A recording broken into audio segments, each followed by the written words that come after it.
Hello everyone, welcome back to Touch to Click. In this video I'll show you how to stop McAfee pop-ups Windows 11 and block those annoying notifications. Now let's get started. Step 1.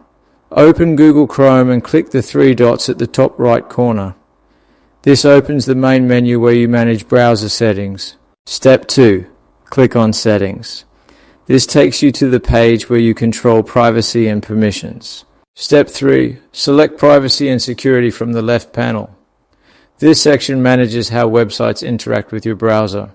Step 4. Click on Site Settings. Here you can control permissions like notifications. Step 5. Click on Notifications under Recent Activity.